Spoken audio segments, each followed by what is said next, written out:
Welcome back to the Real ResQ podcast, powered by Vertical Helicast. Psyched you guys are here. Special thanks for sponsoring this episode of the podcast, Precision Aviation Group. Their precision is key to your performance. Check them out today at precisionaviationgroup.com. Now, coming up next in this episode of the Real ResQ, we are joined by two generational firefighters out of Essex County in the UK. They bring some amazing stories of the rescue that they've done in the local area as well as international. Awesome. So please welcome our next guest, Mr. Tom Jewell and Rob Winger. My name is Jason Quinn. I am United States Coast Guard Rescue Swimmer number 500. These are my rescues and rescues from those of us that put our lives on the line every day so others may live. This is the Real ResQ podcast.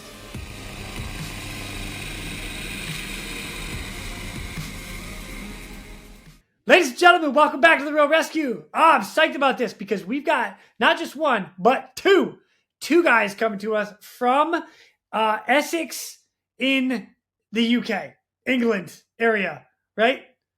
Yeah, that's correct. Yep, that'll do. Okay, good. We got Tom Jewell and we got Rob Winger. Winger. I'm going to say Winger because that's kind of how you said it. But proper pronunciation, I guess, for me would be Winger. Except Winger. for me, Winger. Yeah, that'll pass for an English accent. Yeah. That's the New England. Yeah, that's it. Exactly. Winger. Dude, gentlemen, thank you so much for coming on. Welcome to the show. I appreciate it. This is going to be awesome. So, little background about you guys is you guys are both firefighters for the Essex County. You guys have been doing it for quite a while. I mean, let me just bring up a couple of notes for it. Like, Rob, you've been a firefighter for like 13 years. That's awesome. Your great-grandfather was a firefighter. Your dad was a firefighter. Now you're a firefighter. You served up in Scotland with the fire service. Oh my gosh, you've done a ton. ISAR since 2018. USAR. Oh, this is great. And then Tom, your dad was a firefighter. Now you're a firefighter. And then you've done USAR. You've deployed overseas. You've done a whole bunch of stuff. So we're going to get into all of this and everything that you guys do. And to top it all off, you started your own company. Heck yeah, dude, that's awesome. So I'll tell you what, because I don't want to take too much of it. Rob, if you don't mind, bring us up. Give us a little background about you and the whole firefighter thing, man. This is great. Yeah, cool. Yeah, so like you said, just to fill in the blanks, I suppose. So my great granddad was a firefighter here in Essex. Obviously many moons ago, just after the Second World War, served over at Ongar. That kind of inspired my dad, skipped a generation in between, and my dad sort of joined the Essex Fire Service back in the 70s, probably in the sort of proper old days, when the job was a little bit different than it is now. And then, again, he done his 30 years, and that sort of inspired me, so I left school, was fairly confident I wanted to do it. I picked up a little job working in operations at Northfield Airfield, and they had a small fire crew there. So that's sort of where I initially cut my sort of firefighting teeth a little bit and got the taste for it. I'd done that for 2 years, and I was really lucky. Got accepted into the Scottish Fire Service, and that's where that 13 years started. So I've kind of been around fire service about 15 years now. Nice. But yeah, that's it. Started up there, moved, packed my bags. I was sort of. Wait, you moved what? At the time. I was living down in Essex, so I packed up my bags up, threw everything I had in the bag. Packed your bag. Okay, sorry. I got to make sure I get all this. American here. Remember that. American, okay? Yeah, I talk way too fast as well. No, it's good. It's good. Well, maybe for others. I get it. I just want to make sure I heard it. So, yeah, packed my bags up, and that was that then. So I joined the Scottish Fire Service back in 2011. So, yeah, that was nice. It. And now, currently, you're back in Essex working as a firefighter. Yeah, that's right. Yeah, so cool. Took a little bit of a sort of a long journey home. I transferred from Scottish Fire Service down to Hertfordshire Fire and Rescue Service. I served at St Albans Fire Station down there with the White Watch. Had a really good 4 years there. Really enjoyed it. It's a really squared away brigade, very good brigade. But obviously home called, and I was very fortunate in 2018 to get the nod and be able to transfer over into Essex. That's super cool. Home, if you like. I think when Rob says transferred, I think he means that they had enough of him in Scotland. So they moved him down for Hertfordshire, and then Hertfordshire had enough. So now he's settled in Essex and he's kind of found his place. I can confirm or deny. I work with a Scots guy, and I'm just saying that, Yeah, I can see that. I'm just gonna throw that out there. I'm just saying. They're not backwards in countries, that's for sure. Yeah, right. All right, Tom. So give us a little background about you. Yeah, so same sort of backstory to Rob. So the old man was in the job, did the full 30 years. I came in quite late, to be fair. I came out of kind of college, uni, decided to be a hippie for a few years and travel the world. What started as a 6-month kind of holiday ended up being a 2-year kind of traveling around the world, and lived in New Zealand for a while. So we had some fun, and then the money ran out. So we thought, oh, we better come home for a bit and save up and go back out. And we never ended up going back out. Essex had a big recruitment freeze, so they hadn't recruited anyone in about 12 years. And when we got home, the advert came out that they were going to start recruiting again. So I put my name straight in the hat. So it was the first time I'd applied. Was fairly lucky, and got through the sifting process. The fact that my dad was in the fire brigade may or may not have had a sway on things. We can neither confirm nor deny that. It's not what you know. That's right. That's right. Now, yeah, just out of curiosity, wait a minute. You did call him your old man. So, like my dad, if I call my dad my old man, he'll look at me and be like, hey, when you show up to work the next time, all black and blue, you going to say some old man did that to you, or are you going to say your dad did that to you? I'll be like, all right, I got you. No, is that a thing? Is that just my dad thing? I don't know. He's got no authority over us. Noted. Yeah. You know what? If he helped you get in, that's awesome. Yeah. So it's I was fairly late to the game. Joined quite late. I did 3 years on kind of a fairly big, fairly busy station within Essex called Chelmsford. Was really lucky to get that as my first station. Obviously, being the first recruit, or probie, as you might say, in 12 years, I certainly got my fair share of challenges to start off with to make myself part of the team. But it was all good fun looking back on it. But yeah, had some really good times at Chelmsford. Because Chelmsford's quite big and it's quite central within Essex, it's got a lot of what we would call specialisms. So it's got an aerial ladder platform, kind of the truck with a big ladder on the back. It's got an animal. Drives, you literally have to drive it on the backside of the ladder truck? Is that similar but not the same? Yeah. Okay. Yeah. Okay. Yes. So they've got one of them. They've got an animal rescue unit. So kind of a specialist training to be able to go out and got a big. Get the cats out of the tree. Pretty much.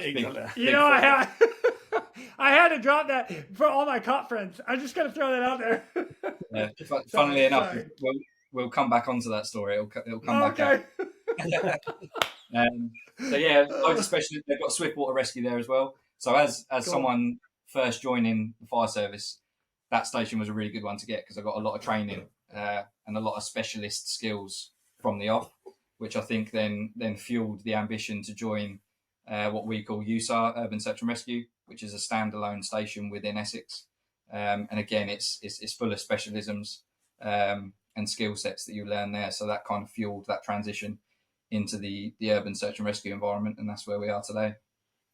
Dang, that's cool. Now, you guys also, we talked a little bit offline, but you guys are on a team that deploys and goes like literally overseas as well to help in search and rescue areas. And I know we're going to get into that, but what is that specifically called?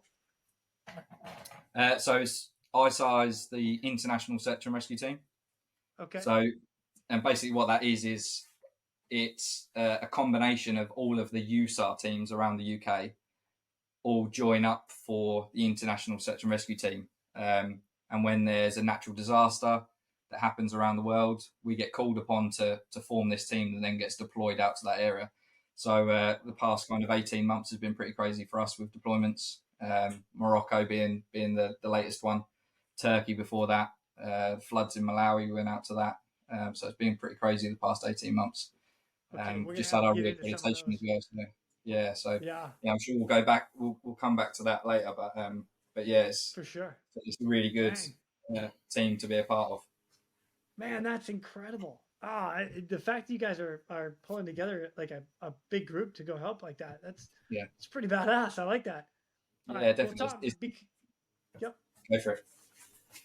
So all right. So Tom, because you've got us going there now, what was your very first rescue? Do you remember your very first rescue on the fire truck? Like you might be a probie, you might be that guy. Actually, let me ask this before we go too far. On the fire trucks, I've never been on a fire truck. I've been around a lot of firemen, but how many guys are usually at the station at one time that respond to a call? What's a normal? It definitely. So it depends. In the UK, depends on the station. So you've got some stations that have only got one truck in it, like Chelmsford. We both served to Chelmsford on different shifts, but at the same time. They've got two trucks and two specialist vehicles. So it depends. The watch we call them watches instead of shifts. The old Navy term for a watch. Yep. And so 13 guys down to so there's a minimum of 4 on a UK fire engine. That's the minimum. Okay, cool. So 4 guys minimum responding up to 13. 13, yeah, and then obviously, as I know in America they call them different alarms, don't they? For different as they sort of raise the profile of that call. The same thing we call it making pumps. So a pump is a fire engine, so we could escalate that response up to 10 to 15 pumps if we just needed more people to sort of bring into that incident to sort of resolve it. So yeah, and beyond. Love it. All right. Well, Tom, what's up? What's your very first rescue that stands out to you?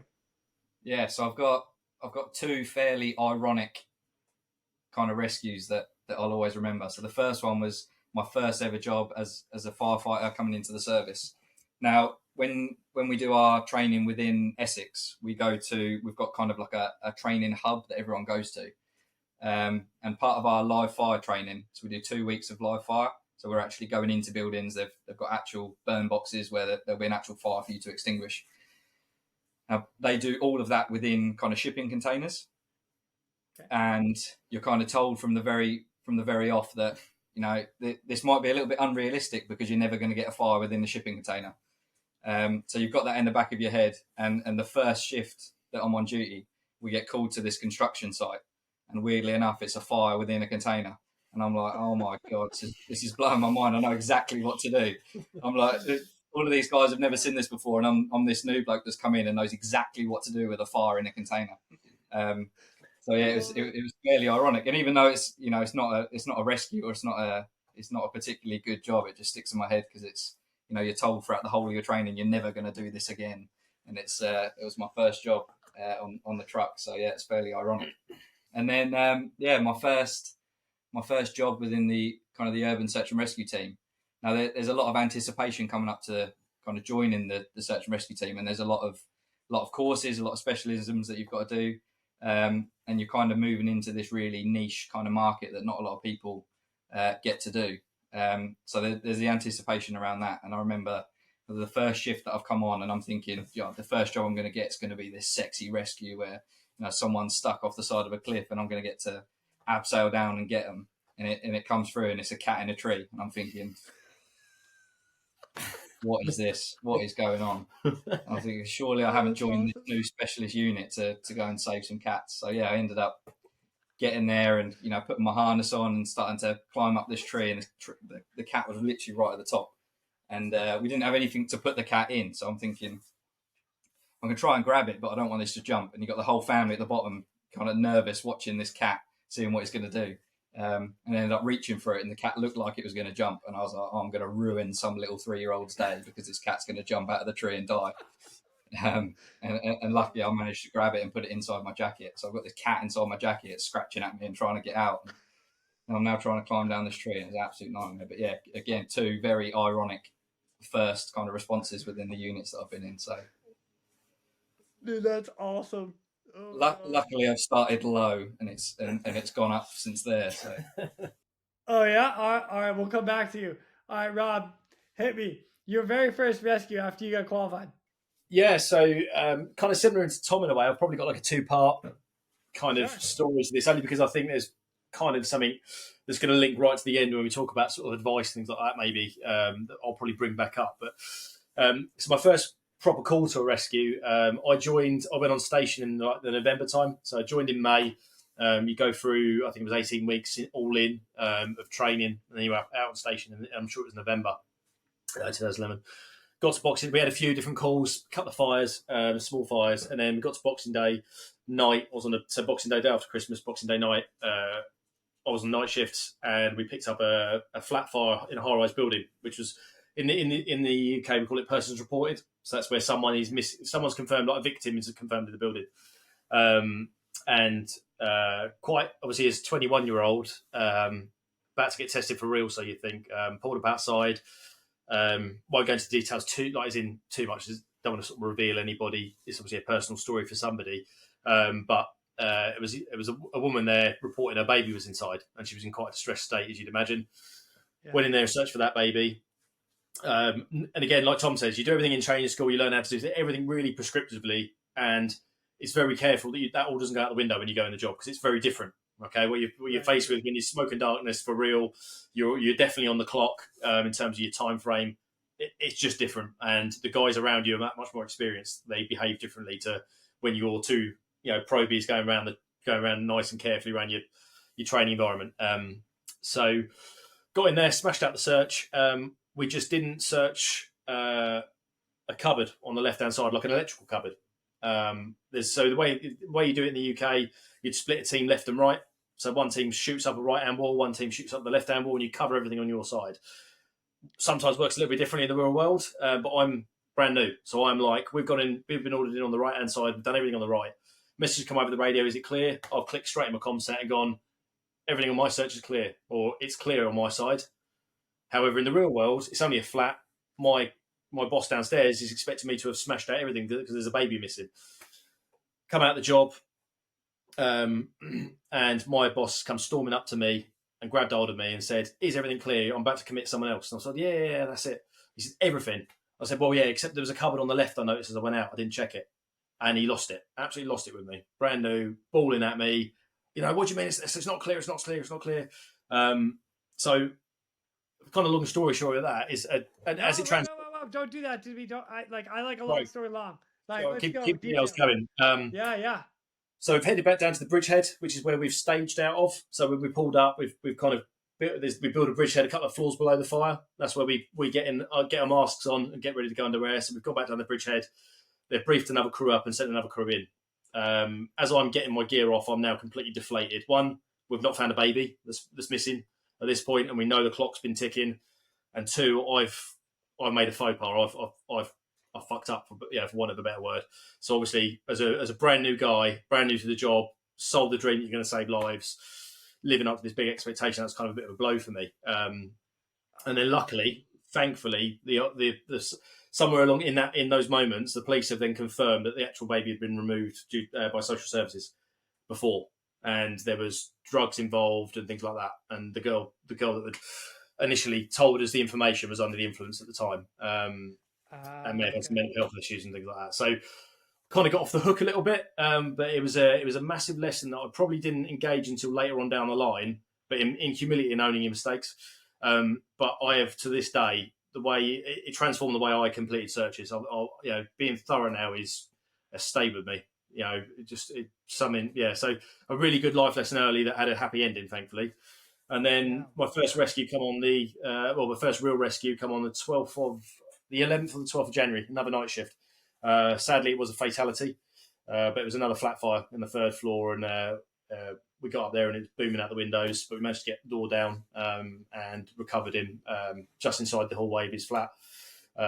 Managed to get him out, managed to get the paramedics to work on him, managed to get him back a couple of times, but it wasn't to be, sadly. But again, you kind of sign up thinking you're going to be a hero, you're going to save lives, and you kind of have to deal with those knocks early doors. But I think it definitely improves you going forward and when you learn those things. So, but yeah, there was plenty of excitement. Obviously, that was a fairly hot, what we'd call a hot job, hot wear. It was coming out of every window, and that was it certainly looked from the outside what the Hollywood films make it out to look like, and it was plenty hot, and you couldn't see anything on the inside. So yeah, it was a learning curve, that one, a good learning curve, but not, obviously with a very tragic outcome for someone, sadly. Yeah, I get it. I get it all.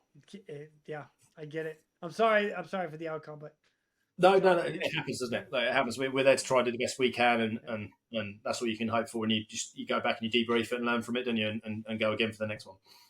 Yeah. Jeez, oh my God, what a way to get you guys started! Holy cow! Minus the cat in the tree, but that's just stereotypical and hilarious. You've got to tick all the boxes, haven't you? You've just gone with that one earlier. container fire that they said they were never going to do, cat in the tree, and then searching for somebody that's not there, a little baby. Oh, baby, yeah, baby, got to search for the baby, and then yeah, not a great call, but wow, what a way to get started, guys! Holy cow!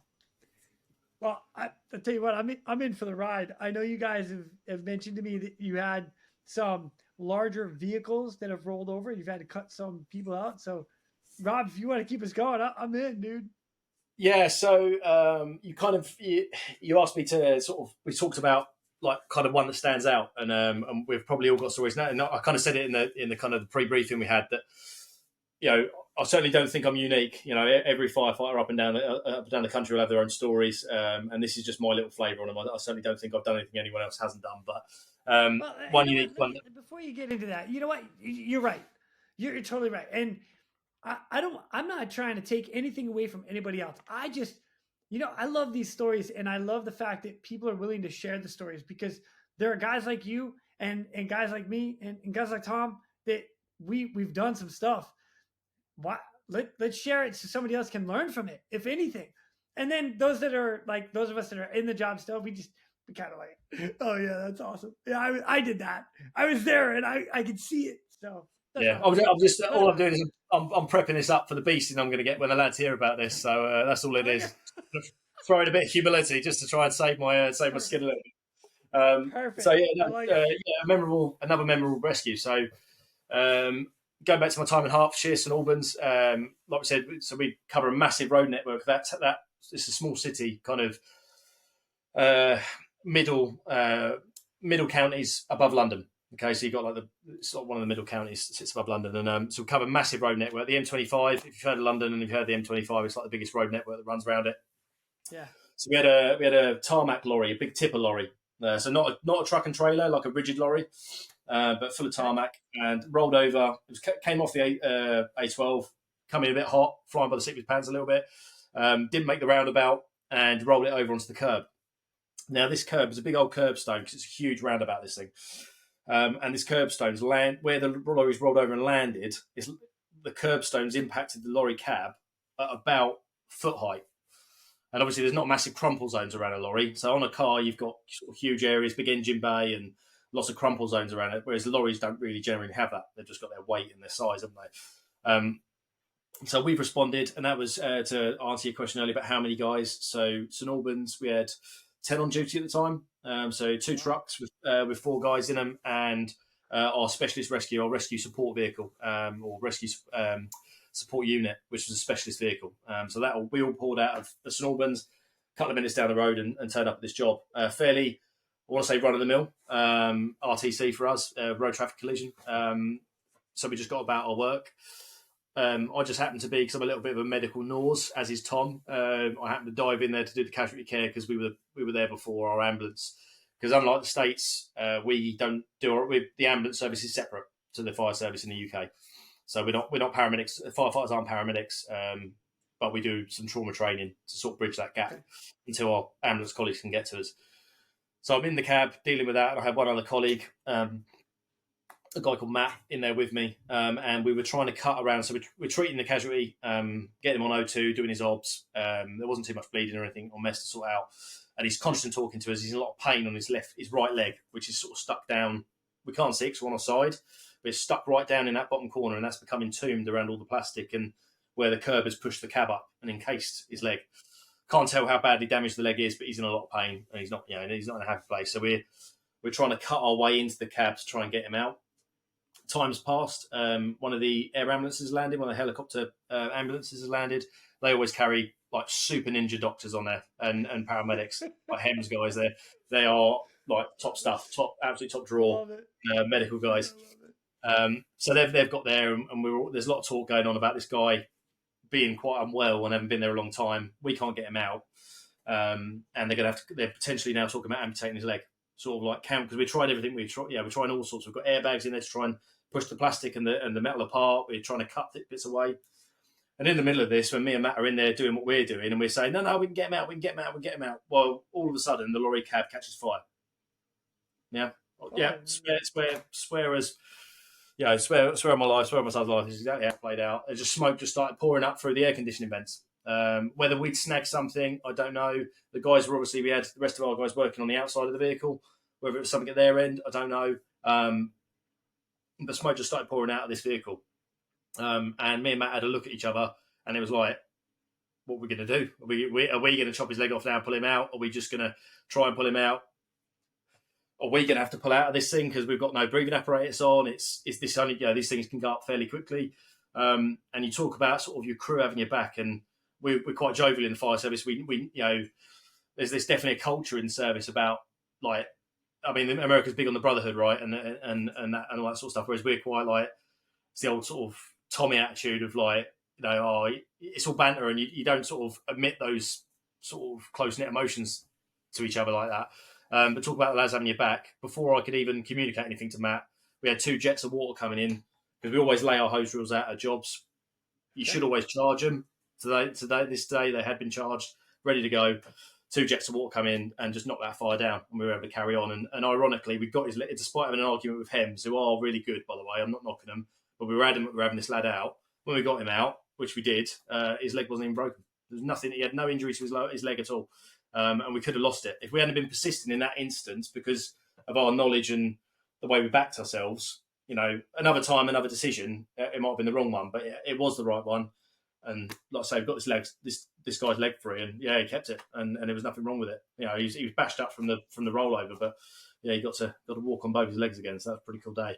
And none of us been alive in a lorry, so that was always a Brucey bonus as well. So, dude, hey man, that's awesome. It's good to know your boys got your back. That's good. Yeah, that's it. Yeah, exactly. It was nice to kind of see it, because you'd never express it to each other because through fear of the roasting you get. You're a bit like that. I'm constantly scared of the roasting I get just from being on here, but at this point, I just don't care. I'm like, whatever. It doesn't matter. It's a fun story to tell. Yeah. Dude, thanks, man. I appreciate you sharing that. That's all right, Tom. Let's go. Yeah, so similar kind of thing. So we've still got a HGV, the heavy goods vehicle, and a little bit of context around what we kind of respond to and how that might be different. So we call it USAR, Urban Search and Rescue, which kind of molds into what we call technical rescue as well. Now that looks different in different brigades around the UK and how they utilise that kind of asset. So USAR is a national asset. So we respond nationally within the UK to any kind of major incident. And as part of that, we do large vehicles or large transport. So we would respond to lorries, trains, planes, any incident involving them. That's what USAR is kind of built for, as well as structural collapse and kind of building collapse and things like that. So within Essex, we're a standalone station that only responds to specialist incidents. So our day-to-day on station, we don't respond to fire calls anymore. We don't respond to your run-of-the-mill stuff that a normal fire engine would respond to. We would literally only be called upon if it's deemed kind of specialist. So we've got rope rescue, we've got major transport. So we've got lorries that are full of kind of lifting kit. So we're able to lift a HGV lorry. So if anyone was ever stuck underneath it, we can lift it off of them. Are you talking like almost like a what the heck am I thinking? Like a big old type of tow truck, like a tow truck, like with a crane that comes on and actually lifts the whole thing up? Or what? No. So we've got five trucks that have got. It's basically a shipping container. So it's a lorry with a mountable shipping container on the back. Now all of them shipping containers are full of tools. Okay. And they're designed to respond nationally to major incidents. We can use them within our county, within Essex. So for our major transport, we call them modules. So for the major transport module, we'll have cutting equipment, we'll have airbags that are rated to lift lorries and rail stock, trains. Trains as well? Oh my God. Yeah, we've got like lifting jacks that can go underneath a vehicle and lift it up. So it's not necessarily a crane lifting it up. It's all kind of from underneath, lifting things off. Wow. Okay. Oh, that's cool. So we'll be on any incident that involves a lorry. We'll be tipped out to it regardless of what it is. We go and support the crews that will turn up to it, basically. Moving on from Rob's story. This one was kind of memorable for the kind of the way that the incident panned out. So not necessarily the outcome, even though it was a good outcome. So again, it was on a fairly major road going through Essex, and it was a European lorry. So it'd come over from Europe. So it was a left-hand drive. Obviously, we drive right-hand drive. So this lorry was a left-hand drive. You guys are backwards. Yeah, who would do it? I'm gonna story about that after this, by the way. It's just a total side note. Remind me and I'll tell you. It's pretty funny. Yeah. So for some reason, we don't know why, but the lorry has kind of naturally just veered off the road. Whether he fell asleep, whether he was under the influence, we didn't know at the time. But it had naturally come off the road. It hadn't been in a collision. It had just literally driven through the barrier on the left-hand side of the road, and it had come off. Now, this particular part of the motorway has got a really steep embankment on the side of it. So he hasn't just come off the road and gone into a nice field. He's come off and rolled it down the side of the embankment. Now, the issue for him is his left-hand drive. So he's rolled onto the left-hand side. So he is now stuck between the lorry and the ground, basically, on a really steep verge. The only thing that's holding him halfway down this verge is a couple of really little kind of trees. So there's nothing substantial whatsoever. And this is a big old lorry that is just kind of now just sitting halfway down this verge, teetering on the edge of breaking through these trees and rolling down further. So it's quite a harsh environment to be working in. So we turn up. The initial crews have done a really good job. So if you can picture it now, you've got fire engines lined up kind of horizontally on the road, facing the verge. And off the front of these fire engines, we've now got 2 winches off of each fire engine. And that winch is connected to the underside of the lorry. And it's basically taking all of the weight of this lorry. So it's holding it in suspension. We then kind of clamber down this verge and try and get to the cab of the lorry. And similar to Rob's story, where he's come off and hit some trees, he's pretty entombed within the cab, and there's not really any way to get to him apart from start cutting everything away. We didn't have good access to the casualty because of he was entombed within his kind of dashboard. The steering wheel was on his lap. His feet were right underneath. Luckily, he was wearing his seatbelt, but everything had kind of come onto him, so he was pretty trapped. Yeah. The fact that it was a left-hand drive made access even more difficult because we couldn't just go through his window or open up his door. So it's all kind of clambering on top of the cab and working down now to try and get to this person. And again, it was fairly time critical. Hems turned up on the helicopter again and wanted him out pretty quickly. So it was working against time really to try and cut everything away from him to then be able to extricate him. And it went on for a while. And then the issue then became, well, as soon as we get him out of the cab, we've got to try and get him up this embankment as well, trying to keep him stable, trying to keep him in line, obviously with his C-spine injuries potentially. So it ended up us setting up a rope system. So we'd set up a rope system off one of our modules attached to the stretcher. So the plan was then to, if we could free this casualty, to get him out, get him onto the stretcher, and then use the rope system to then haul him up the side, and then get him in the ambulance. And it was a similar sort of situation. It got to the point where the Hems doctors were like, well, if we're not going to be able to get him out, we're going to have to start thinking of, cutting things away, like potentially cutting his legs, and removing him in a safe manner, which Hems have got the ability to do out on the road, which is really impressive. And again, similar to Rob's kind of story, it was persistence with the tools, crew rotation, because everyone was just knackered, like humping all of this kit on top of this cab of the lorry, getting down in there with him, cutting things away, trying to pull him out again. So logistically, it was an absolute nightmare.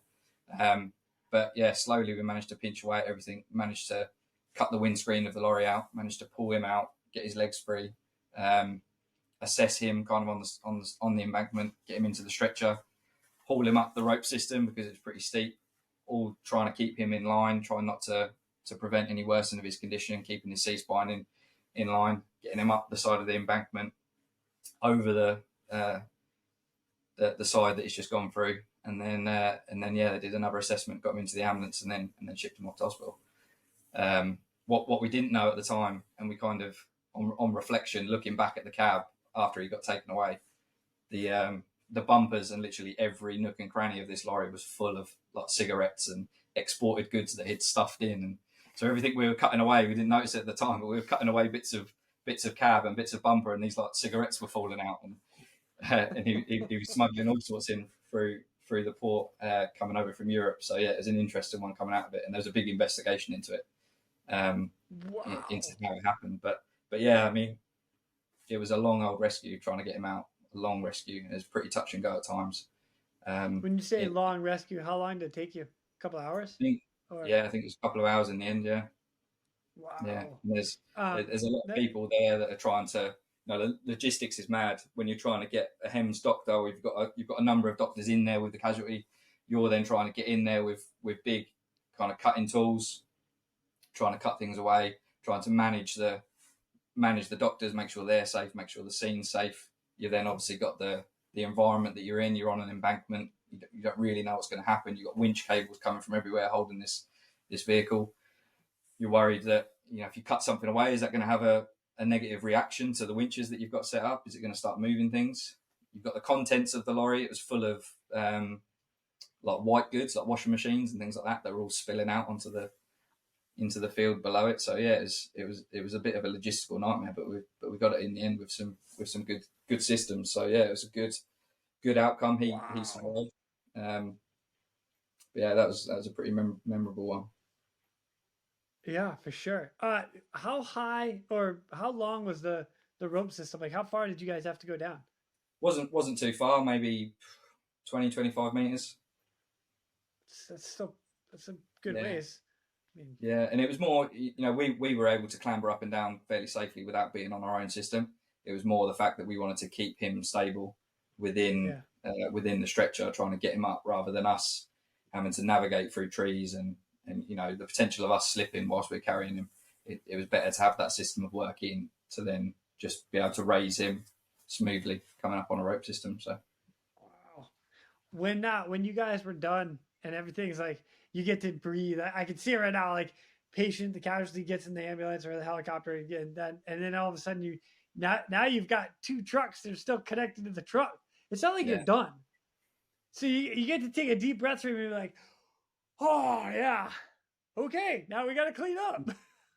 So what was that like? I mean, because I can't imagine you guys left the truck there. Like, you got to get a wrecker in or something to pull the truck out, or what do you guys got to do next? Yeah, that's it. So we'll have contracts with kind of local companies of what would you call them? Wreckers or recovery lorries. Recovery lorries, yeah. So that will kind of be subcontracted out to them. But yeah, like I said, we'll wait until they've got a system in place that is safe for them to take over, and then we'll hand the incident over to them. Again, we had the luxury that most of it was attached by winches, so we could lower it. But yeah, we kind of, I think at that point we'd probably missed like 2 hours of lunch, so we kind of handed it over and let them deal with that and got back to our food. So, God, nice. Yeah, like, has there ever been the option of just cut it loose, let it roll down, blow it up, and then just go down and do your firefighter thing? Like, yeah, we'll wait until all the officers are off the scene, and then probably just push it the rest of the way down. We'll blow it up. It'll be so much fun. Yeah, that's it. Oh, I'm just kidding. I'm kidding. But oh man, that's cool. With everything that you guys have done, one of the other things that you guys mentioned to me is you have like a couple unusual call outs that have happened. So Tom, if you don't mind, keep us going. Like, what's an unusual call that you guys have had? I'm trying to think what's a common one. Common? Yeah. Okay. And one unusual one. What unusual? Oh, an unusual one. An unusual. Unusual. Okay. We're going to divert real quick to thank our sponsors. Precision Aviation Group. Mission critical operators and fleet managers rely on Precision Aviation Group as a worldwide leading rotor and fixed wing MRO provider. PAG provides tip-to-tail solutions in 4 MRO segments: avionics, components, engines, and manufacturing DER services. A single point of contact gives you access to over 150 million in inventory, globally 24/7. Just call 800-537-2778. Precision Aviation Group. Others sell parts. We sell support. I've got one while he thinks if it helps. Go on. Go. So we joke in the fire service that we are we are like the ultimate utility emergency service, right? So we get called to everything in a nutshell. And when you join, it's all about smoke pouring out of buildings and roaring flames and everything. I think probably one of the more unusual things I've done is having to assemble and this is another job from Scotland. So in a Premier Inn, which is like a chain of hotels we've got, others are available. And I've had to disassemble you get these assisted chairs so if you've got mobility issues, getting in and out of the bath, for instance, is difficult. They do these assisted chairs that you can obviously sit in, and that will drop you down to bath level, have your bath, and it'll get you back out again.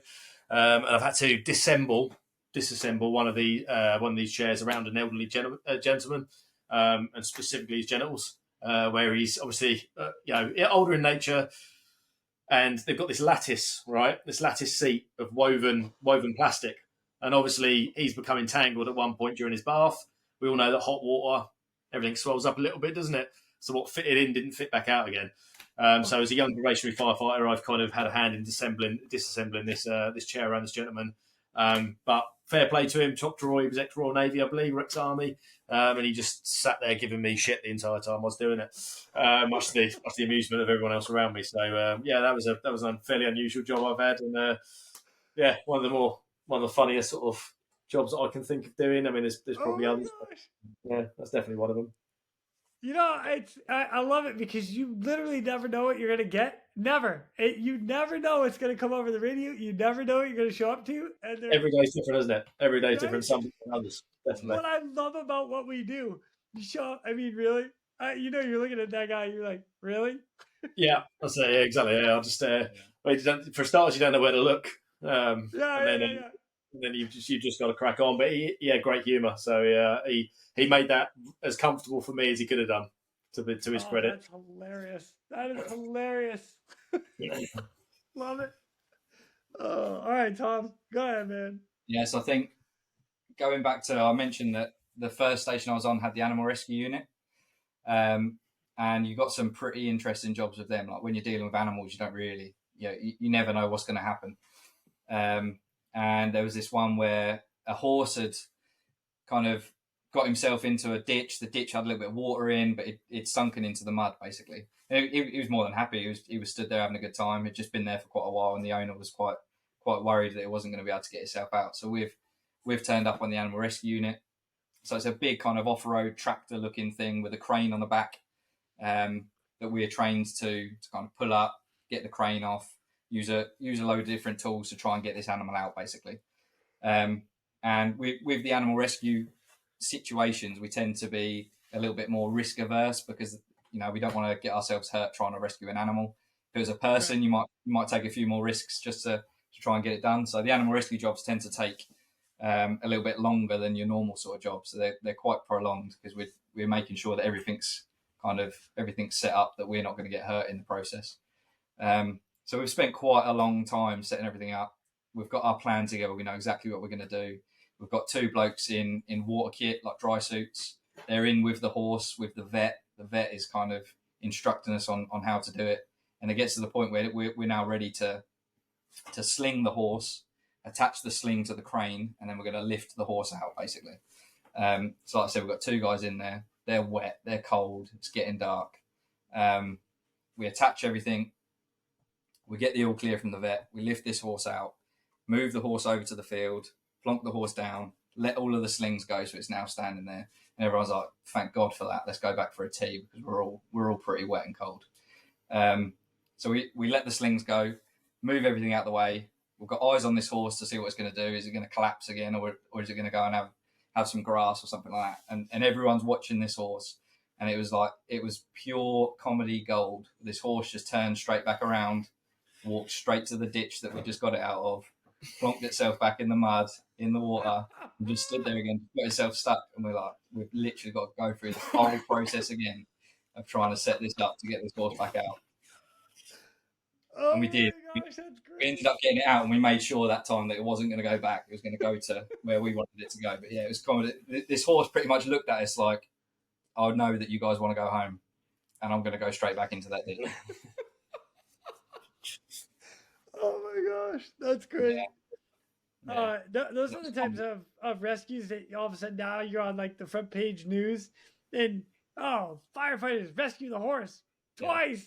Yeah. Yeah. She's got a picture of a grumpy looking firefighter on the front, stood next to this horse. Yeah. Oh man, gosh, that's funny. That's funny. I love it. I love it.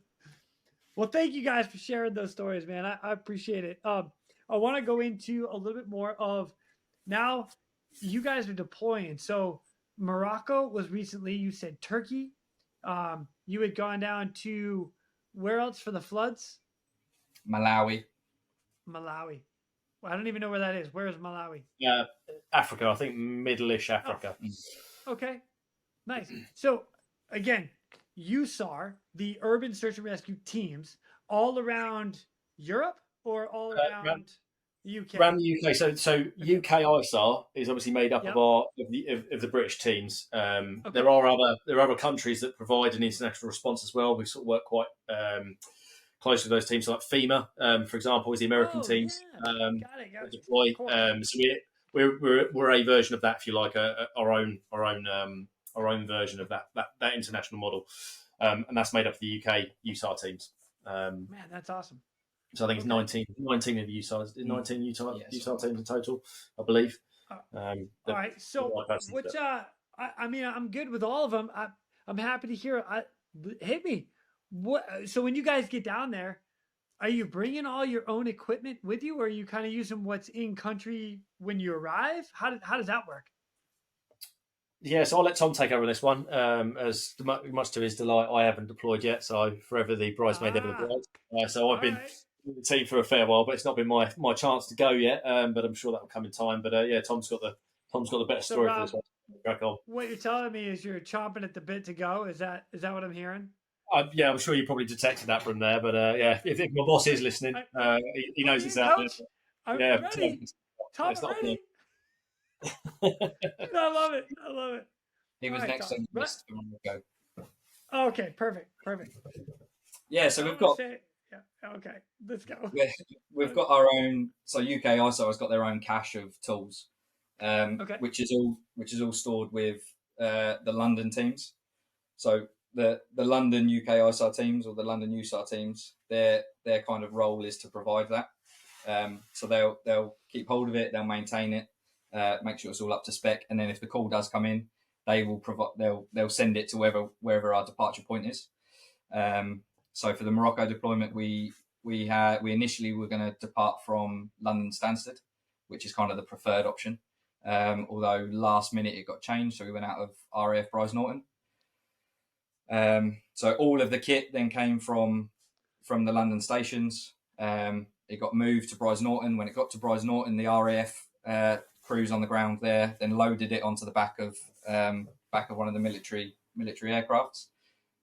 So that was a really good experience. We got to fly in the back of the aircraft with the kit, which is pretty cool, on the nice uncomfortable seats where you sat on the side all staring at each other for the whole 5-hour flight. And you don't get the luxuries of British Airways on the old the RAF Bryce Norton flights. They came around with a bag of crisps, I think. Nice. Which was our token. And for all gift. my American friends, that would be chips. All right, Yeah. I get it. Yeah, crisp. Yeah. To be fair, they made quite that's the idea. Yeah, they made a big deal of the service that they were going to provide these RAF blokes, and they said, "Oh, it's going to be the best meal you've ever had," which obviously wasn't going to be the case. And I remember they came round mid-flight with a box, and on top of the box there was a knife and fork, and there was like a drink next to it, and everyone was like, "Oh my god, they're actually going to give us something decent." And we opened the box and it was just a bag of crisps. So that the knife and the fork were pretty irrelevant to what we had. So yeah, that I think that was a bit of a joke for them. But yeah, all of the kit was loaded onto the back of the aircraft. We flew out with all of the kit. When we landed in Marrakesh in Morocco, we then had to unload all of the kit. So it took us a couple of hours to unload it all onto the runway. And then the Moroccan government supplied us with military trucks that we could then use for our time out in country. So we loaded all the kit onto the trucks. We had an advance party that then went out on one of the trucks to find what we call a BOO, a base of operations. So they'll go out and they'll find the kind of best location for us to set up camp. So they went ahead, they found somewhere. We then loaded up all the tools and followed on to that location. So they'd found a site, and they try and look for a site that's fairly flat, that isn't in like a built up area, obviously for the threat of aftershocks. We don't want to be in kind of a hazard area. So they'd found a really flat area, which was on. It was kind of a building site. They were going to build a block of flats there, but they hadn't started yet. So we kind of pitched camp on this gravel road that they'd started building. So we unloaded all the tools, set up camp, and the whole point of the base of operations is for us to be self-sufficient for up to 14 days. So we've got literally everything included in that. So we've got kind of catering facilities, we've got a med tent that come with the team of doctors that we have. It's a mini hospital basically that will treat the guys. We've got a tent that holds all of the dogs because we have a canine team come with us. Logistics tent, so we've got laptops, computers that are all set up that we can then use for deployments then out to work sites. So yeah, we're set up without having to ask the host nation for anything really. We just set up camp and get going. So yeah, the setup's pretty cool, and I'll be able to send you a few pictures and videos from the deployment. Oh, that'd be great. You can use as well. So yeah, please do. As I was saying, yeah, we set up the base of operations in Morocco, and it's fairly quick. So I think we landed in country at about 3 a.m, travelled to the base of operations, set that up, and by the time we'd set it up, it was probably 6:30 in the morning, and then we were on the ground by 7 a.m. Going out in the trucks, starting to look for work. We were at the base of the Atlas Mountains in Morocco, and a lot of the work sites that were coming in, a lot of the aid that was needed was up high in the mountains. So it was long journeys up kind of winding mountain roads, looking for these sites. And these were sites that people hadn't heard from, hadn't reached, really remote villages up in the mountains that haven't got access to transport. It's all they're all pretty self-sufficient, and their only supply of welfare would have been them walking into Marrakesh, which was a day's trek really for them. So they were pretty cut off, and we were coming across roadblocks where there were landslides from the earthquake. The mountain had collapsed onto some of the roads, so it was clearing the roads, trying to get through, and then reaching these remote villages that hadn't had any access to any care since the earthquake had happened 48 hours before that. So you can imagine the type of devastation that we came across when we come to these villages that hadn't had any contact from kind of civilization since it had happened. And then it was just getting to work really. It was searching for people that may have been under the rubble, using the canine teams that we've got to search large areas of landslides, using the tools to try and get down to these casualties, and then just moving on to the next village, just going to as many places as we can within the day, and getting back before nightfall, getting our heads down with some rest, and then going back out again. So it was pretty full on. Gosh, pretty full on. We covered. When you're going out to some of the places to find it, I assume that there are buildings that have collapsed, and you're trying to search in through whatever you can have access to. Is that? Yeah, definitely. And it was landslides and stuff, or is it everything like everything? Yeah, it's pretty much everything. And it was so different to the Turkey deployment before that, hearing from the guys that went out there, where it was there was a lot of infrastructure in Turkey. So a lot of what they were searching were collapsed buildings, and it was all, what we would call our bread and butter, what we train for really, searching voids within collapsed buildings.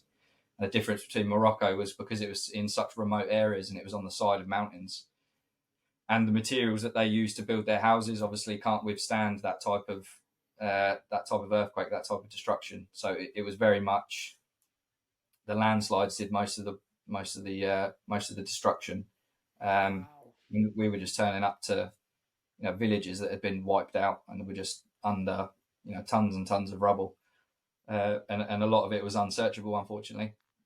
Instead of searching in voids, it would have been digging through the rubble and moving it all. So yeah, the work sites that we were getting to weren't what we would call viable.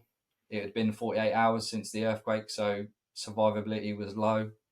And where they maybe had kind of a village elder or a village leader, they were pretty good in being able to tell us how many people they were actually missing, how many people we were searching for.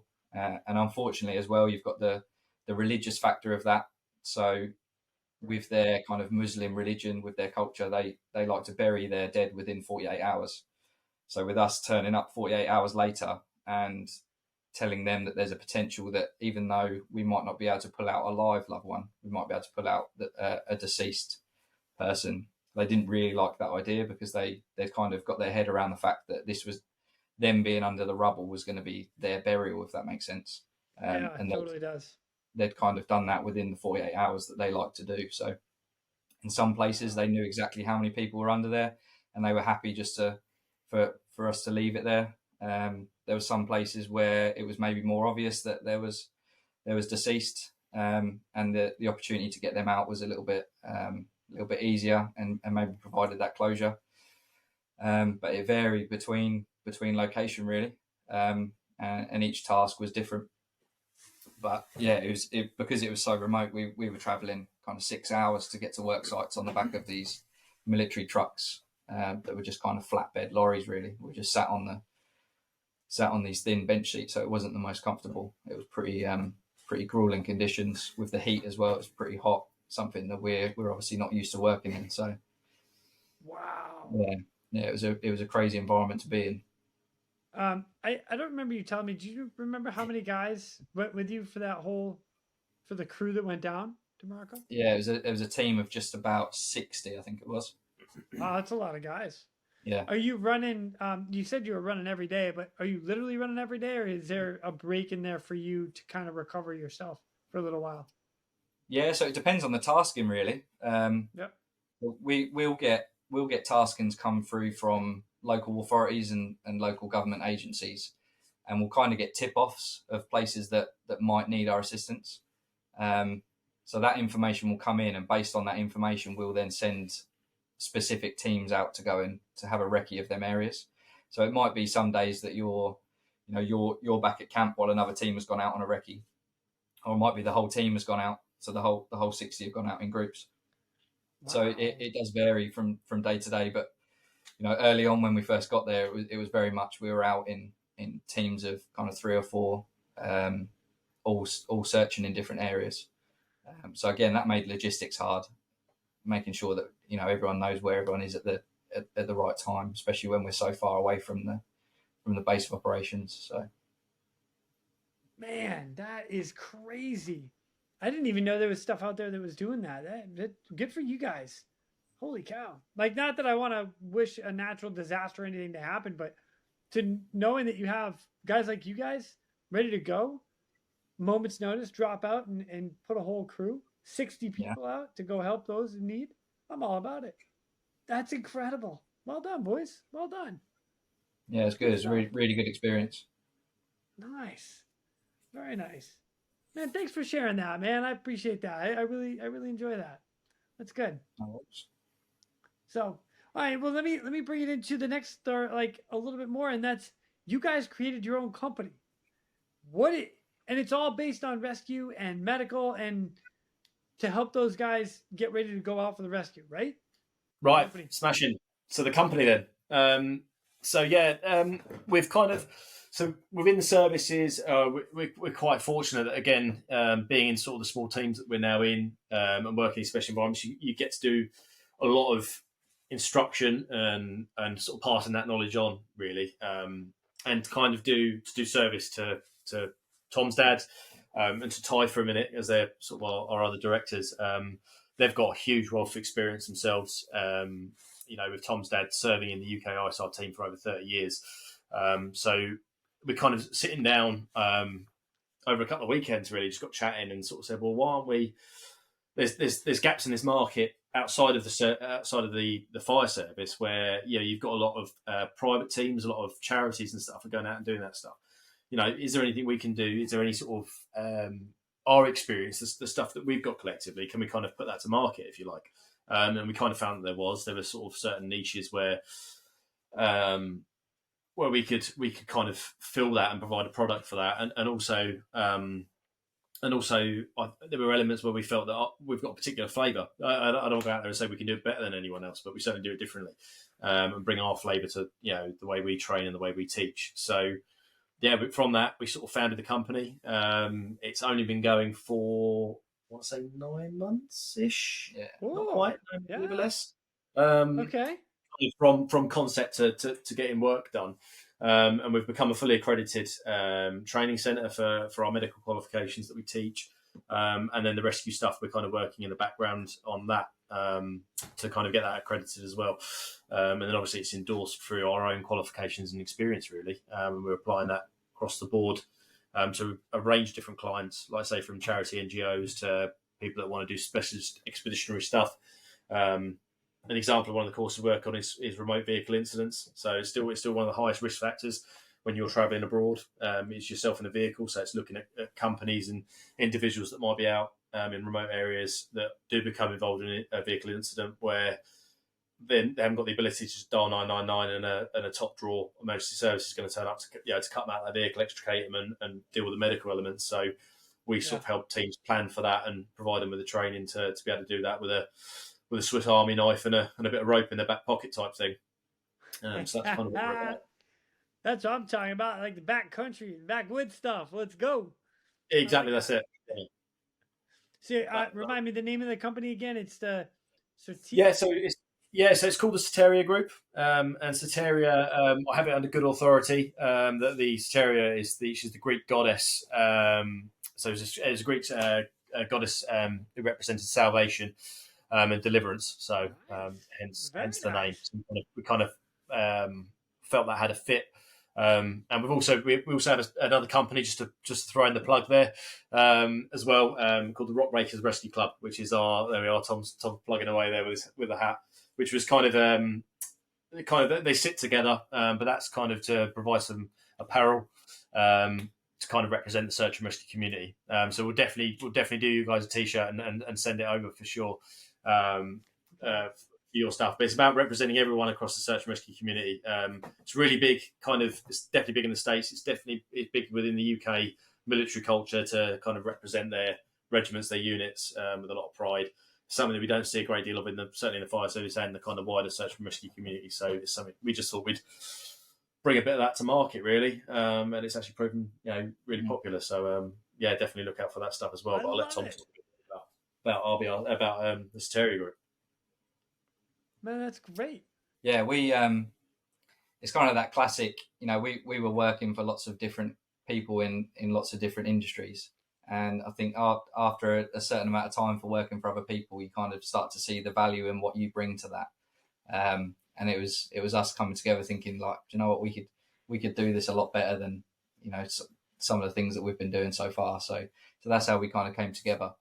As well as the experiences that we've gained, not just in the service from my time traveling, especially the risks around being in remote areas, like Rob was saying with the vehicles. It's not something you really think about when you're traveling or when you're deployed. You kind of have this false sense of safety as soon as you're in a vehicle that you're going to be safe, you're going to be looked after, and it's not until something happens when shit hits the fan, proverbially, that you're in trouble. So it's about dealing with that, and the way that technology is advanced, the way that training's come on.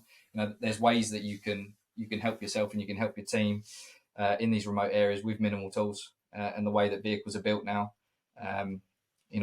Just with the knowledge that we learn, there's definitely ways of safely kind of extricating without these big hydraulic tools that we use within the fire service. So it's just about portraying that information, really, and making sure that we can provide a bespoke package to people that need specific training. I think that's what our kind of plug is. That's what we're all about, is not just providing a generic training package. It's looking at what our client needs, the type of environments they're going to be working in, and then creating a training package around them that's going to be specific. So that's what we were aiming to do, really.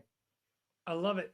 Now, are you looking to like train a group of guys or guys, girls, people that are coming in because of they're going on a deployment somewhere or they're going somewhere, or is it maybe a guy like me? Can I just come in and jump in on a class and learn something Yeah, from you guys? Or yeah, absolutely. So it's kind of twofold, really. Like Tom said, so we have generic courses that run through the year in specific areas. So whether that's medical qualifications or, like I say, more about like some of our disaster response medical course or vehicle, the remote vehicle incidents course, something like that. And they are what we call open courses. So people can jump in on that if they'd like to. Just send us email and we can sort of bolt them into another group of people that might be undertaking that course. Or specifically, we'll do with clients on an individual basis. So they might turn around and say they have X amount of people that require training, either one of our packages that we will then put on, or they might ask for something specific, like Tom said. We've been in touch with sort of a friend of mine recently that's talking about potentially rowing the Pacific. So we're looking at, can we accommodate a medical package that's going to be specific to them? And I mean, that's fairly remote, isn't it? With the world's biggest ocean or whatever. So yeah, it's a case of, yeah, it could be sitting down with that client and saying, right, this is our risk assessment of where you're going and what things that we'd be prepping for if we were deploying there, and then how can we impart that knowledge on you and show you some at least some workarounds for that should you become unstuck. dang, that is freaking awesome! I love it. How does everybody get in touch with you guys? So Tom's the master of this. He's the man who's done all our websites. So obviously we've got www.stereogroup.com. That's where that's obviously our main page. That's where all our contact information is, and you can find a lot more information about courses and things like that on there. But we're also on Instagram, so we've got both the Stereo Group and Rockbreakers Rescue Club on Instagram and LinkedIn as well. Perfect. So, Perfect. On those platforms. Man, it's been great. I love it. Love it. Drop it. Like one of the things I love about what you guys are doing with this is you're taking all of the training you've already been through, the experience you've been through, and you're passing it down to everybody else. That's great. I'm all about it. Yeah. The biggest thing in my career, and probably Tom, Tom be exactly the same, is you only learn from other people, don't you? There's so many small and big stories that I've learned from the guys above me, the guys and girls above me that have done it before me. That's the only reason I know anything I know. So it's kind of, and we're really good in emergency services for that, especially in the fire service where you are tagged onto another group of people that you learn from. And it's just a case of like taking that and being able to pass those messages on. That's kind of a staple of our company, really. And it's just what we've experienced. So you just said there from stories from other guys in your fire department that you've talked to, right? This is exactly why I do this. You know this, right? Yeah, absolutely. Like, I love getting these stories because this is exactly what you guys are talking about right now. Is you not only do you get the stories from the people who've done it, and then you're like, oh man, I didn't think about that. It helps you there, and then it helps us to pass on when you start training, because then all of a sudden you're learning something that you can pass on to the next person. Yeah, I'm all about it. All about it. I love it. That's great. Gentlemen, this has been incredible. I love what you guys are doing right now. And actually, this brings me to my one more question, which is piece of advice that you pass on. So you're already teaching to people. You're already giving some great knowledge and stuff that you've learned. But what would you tell everybody right now? Young firemen coming in and guys that want to come up to where you're at. What would you tell them? Rob, I'll start with you. So I kind of alluded to it earlier, or kind of like towards the beginning of the podcast. My first kind of rescue attempt, if you like, would be with a flat fire. Humility is everything. Certainly talk about the fire service in the UK, and I don't mean this as a bad thing. I know we're under a big cultural review at the moment, and that is definitely being looked at, but the things I'm talking about, I mean, in a good way, it is an environment of people that are, there's a lot of alpha males, right? There's a lot of that, and I don't just mean men, there's a lot of that alpha personality kicking about in the fire service, whether people admit it or not.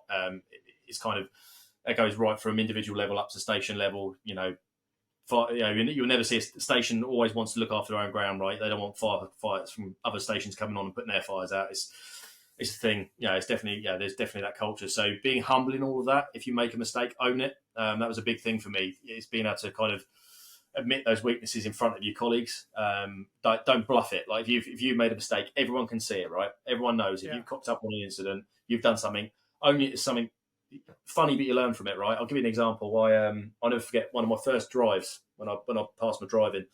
I think you guys call them chauffeurs in the States, but everyone drives eventually on the fire service as long as you pass all the tests.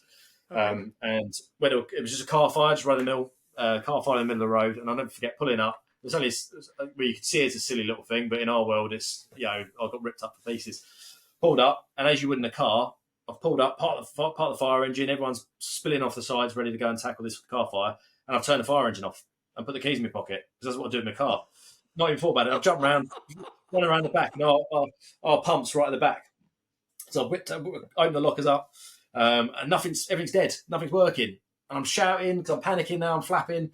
And I'm shouting at one of the older guys. I'm like, it's not working. And then I can hear that the engine's not making any noise, right? Because you've got to hit the PTO button, and then the engine on the fire engine actually powers the pump.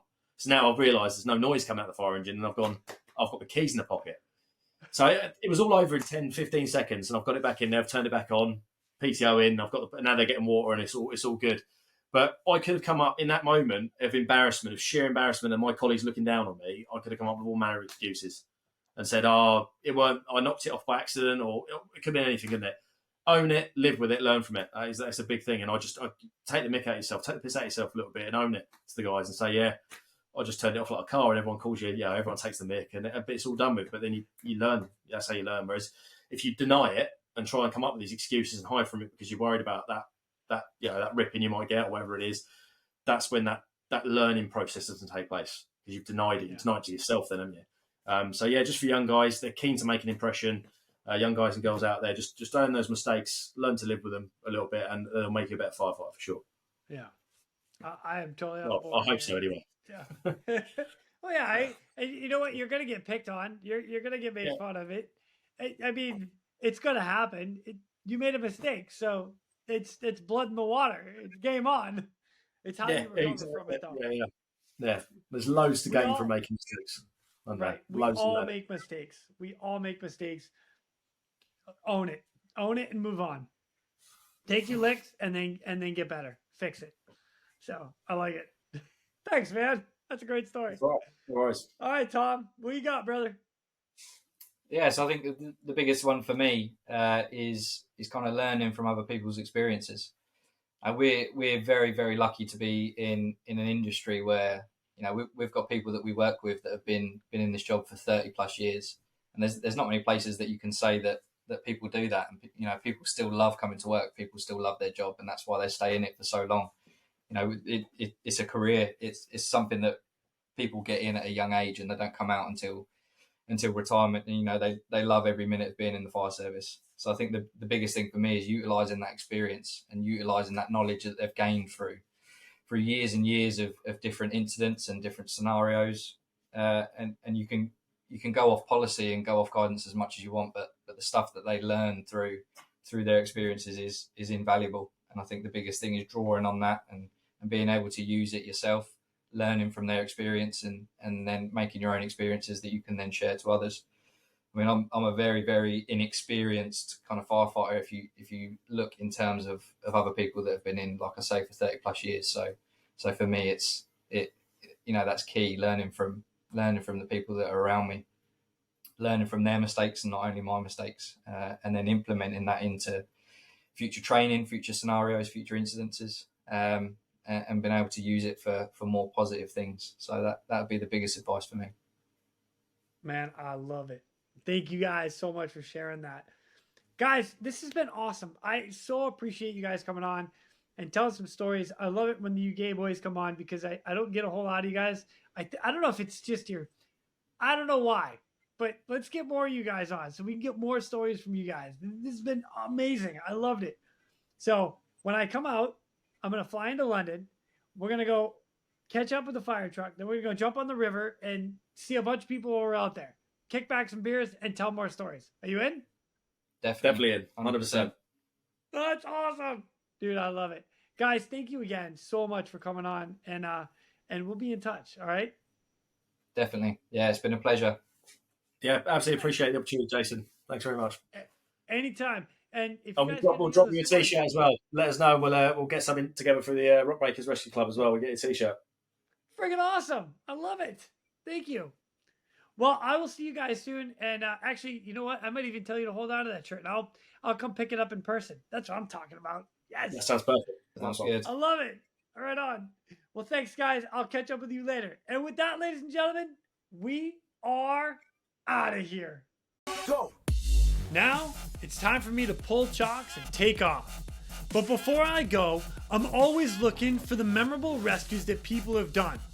If you have one that you're willing to share or know somebody who has a story, please feel free to reach out to me.